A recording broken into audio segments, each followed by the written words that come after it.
Hey guys, Nawaz from .com और आज हम बात करने वाले हैं नेटफ्लिक्स के पॉपुलर थ्रिलर शो यू के बारे में। यू की कहानी शुरू होती है जो गोल्डबर्ग से, जो एक बुक शॉप में काम कर रहा होता है। एक दिन ऐसे ही काम के दौरान जो की मुलाकात होती है बेक नाम की एक लड़की से, जो एक राइटर बनना चाहती है। जो भैया इसे देखते ही इसके प्यार में पड़ जाते हैं। इसके बाद घर जाकर जो अपना लैपटॉप खोलता है और इंटरनेट पर बेक को ढूंढने लगता है। ठीक है यार, बहुत सारे लोग अपने क्रश का इंटरनेट पर पीछा करते हैं, बट जो उन सारे लोगों से एक कदम आगे जाता है और बेक का रियल लाइफ में भी पीछा शुरू कर देता है। बेक का ऑनलाइन और ऑफलाइन पीछा करना अब जो की जिंदगी का हिस्सा बन जाता है और यहाँ हम समझ जाते हैं कि जो कोई आम आशिक नहीं है, he is a sociopath. Well, जिन्हें पता नहीं है, those with antisocial personality disorder tend to lie, break laws, act impulsively and lack regard for their own safety and safety of others। और in short, he is like the डर का शाहरुख खान। जो को फिर पता चलता है कि बेक की जिंदगी भी प्रॉब्लम से भरी पड़ी है। इसका राइटिंग वाला करियर ठीक से चल नहीं रहा। इसका यूनिवर्सिटी का प्रोफेसर इस पर लाइन मार रहा है और इसका एक बॉयफ्रेंड है जिसके साथ इसकी कुछ खास जम नहीं रही। बेक एक दिन पार्टी करके घर जाने सबवे का वेट कर रही होती है और जो एज यूजुअल छुप कर इसका पीछा कर रहा होता है। बेक ने जरूरत से ज्यादा पी रखी होती है और फिर वो अचानक जाकर सबवे की पटरियों पर गिर जाती है। जो फिर समय रहते वहां जाकर इसे बचा लेता है। जो का क्रीपीनेस फिर नेक्स्ट लेवल पर पहुंच जाता है और फिर वो जाकर बेक के इनरवेयर चुराने लगता है।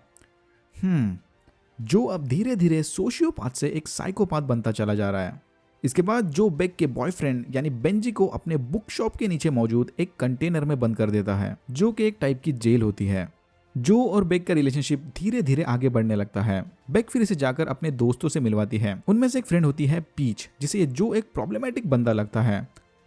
जो की भी पीच के साथ कुछ खास नहीं जमती। एक दिन ये लोग पीच की पार्टी में होते हैं कि तभी जो को उसकी एक पुरानी दोस्त मिलती है और उसे कैंडिस के बारे में पूछती है। कैंडिस जो की पुरानी गर्लफ्रेंड होती है, जो अचानक से कुछ दिनों पहले गायब हो गई थी। ये स्टोरी सुनकर बेक थोड़ी परेशान होने लगती है। जो को अब बेंजे की कोई जरूरत नहीं होती, इसलिए वो उसे मार देता है और उसके फोन से बेक को मैसेज करता है कि मैं शहर छोड़कर दूर जा रहा हूं, ताकि कोई इसकी मिसिंग कंप्लेंट ना लिखवाए। बेक के दिमाग में अभी भी कैंडिस का नाम घूम रहा होता है। वो बार बार जो को इसके बारे में पूछने की कोशिश करती है, बट वो इसे हर बार इग्नोर कर देता है।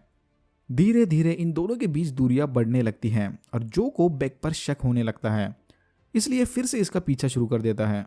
इसी दौरान जो को पता चलता है कि बेक की best friend Peach secretly Beck को पसंद करती है और इसने अपने लैपटॉप में बेक के इनअप्रोप्रिएट फोटोज रखे हैं।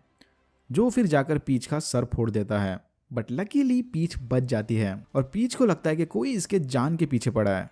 पीच फिर मौके का फायदा उठाकर बेक को अपने साथ घूमने चलने के लिए इमोशनल ब्लैकमेल करती है। जो भी इनके पीछे पीछे जाता है और मौका देखकर पीच को मार देता है और सबको ये सोचने पर मजबूर करता है कि पीच ने सुसाइड किया था। पीच के मरने के बाद बेक डिप्रेशन में चली जाती है और जाकर एक थेरेपिस्ट से मिलती है। बेक और जो का ब्रेकअप होता है और दोनों अपने अपने रास्ते अलग निकल जाते हैं। जो को नई गर्लफ्रेंड मिलती है और बेक अपना पूरा फोकस अपने करियर यानी राइटिंग पर लगा देती है। जो और उसकी नई गर्लफ्रेंड का रिलेशन अच्छे से चल रहा होता है कि तभी एक दिन रास्ते में उन्हें बेक मिलती है। बेक के दिखते ही जो फिर से अपने पुराने वाले मूड में चला जाता है और अपनी गर्लफ्रेंड को धोखा देकर बेक के साथ समय बिताने लगता है। इसके बाद जो अपनी गर्लफ्रेंड को छोड़ देता है और जाकर फिर से बेक के साथ रहने लगता है। जो की गर्लफ्रेंड फिर बेक को जाके मिलती है और उसे बताती है कि इससे बच के रहना, नहीं तो तेरे साथ भी वही होगा जो कैंडिस के साथ हुआ था। बेक ये बात सुनकर काफी कंफ्यूज हो जाती है और उसके दिमाग में फिर से कैंडिस का भूत सवार हो जाता है। बेक फिर से बार बार जो को कैंडिस के बारे में पूछने लगती है और जब इसे जो से सीधा जवाब नहीं मिलता, तब वो जाकर जो के दोस्तों से कैंडिस के बारे में पूछताछ शुरू करती है। यहाँ हमें पता चलता है कि कैंडिस ने अपने करियर के लिए जो को धोखा दिया था। बेक फिर जाकर ये सब जो से पूछती है और फिर जो किसी तरह बेक को अपनी बातों में बहलाकर शांत कर देता है। बट इसे ये नहीं पता कि जिस बंदे के लिए कैंडिस ने जो को धोखा दिया था, जो ने उसे टेरेस से धक्का देकर मार दिया था। जो को फिर पता चलता है कि बेक भी इसे धोखा दे रही है और इसका अपने थेरेपिस्ट के साथ अफेयर चल रहा है। जो जाकर सीधा बेक को इसके बारे में पूछता है और अब बेक जो को अपनी बातों में बहलाकर शांत कर देती है। बेक को फिर जो के बाथरूम में एक बॉक्स मिलता है जिसमें होते हैं उसके इनरवियर्स, बेंजी का फोन और ढेर सारे दांत। ये देखकर बेक हड़बड़ा जाती है और उसके बाद उसके हाथों से वो दांतों का जार गिरकर टूट जाता है। बेक फिर से उस बॉक्स को उसकी पुरानी जगह पर छुपा देती है, लेकिन फिर जो को बाथरूम में उस टूटे हुए जार के टुकड़े दिखते हैं, जिसके बाद वो समझ जाता है कि बेक को उसका सच पता चल गया है। जो फिर बेक को ले जाकर अपने उस बेसमेंट वाले कंटेनर में बंद कर देता है। जो इसे बताता है कि मैंने ही बेंजी और पीच को मारा है, बट ये सब मैंने सिर्फ तेरे लिए किया है। बेक उस केज में बैठे बैठे अपने आप बीती पर एक बुक लिख रही होती है। फिर ये जो को बताती है कि इस बुक में मैंने तुझे एक अच्छा इंसान बताया है और मेरे उस थेरेपिस्ट बॉयफ्रेंड को एक सोशियोपैथ बताया है। ये बुक हम रिलीज कर देंगे जिसके बाद पुलिस उस थेरेपिस्ट को पकड़ लेगी और हम दोनों आराम से अपनी जिंदगी गुजारेंगे। जो इसकी बातों में आकर उस केज का दरवाजा खोल देता है, बट फिर बेक इस पर हमला कर कर वहां से भागने की नाकाम कोशिश करती है। जो इसे जाकर पकड़ लेता है और फिर इसे मार देता है।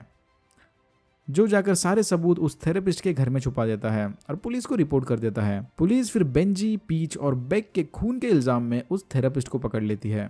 4 महीने बाद हम देखते हैं कि बेक की वो लिखी हुई बुक अब रिलीज हो गई है और जो फिर से अपने काम पर वापस आ गया है। अचानक जो की नज़र एक और लड़की पर पड़ती है। जब वो लड़की इसके और करीब आती है तो वो देखता है कि ये कोई और नहीं बल्कि उसकी पुरानी गर्लफ्रेंड कैंडिस है। कैंडिस जिंदा है और यहाँ होता है सीजन 1 खत्म।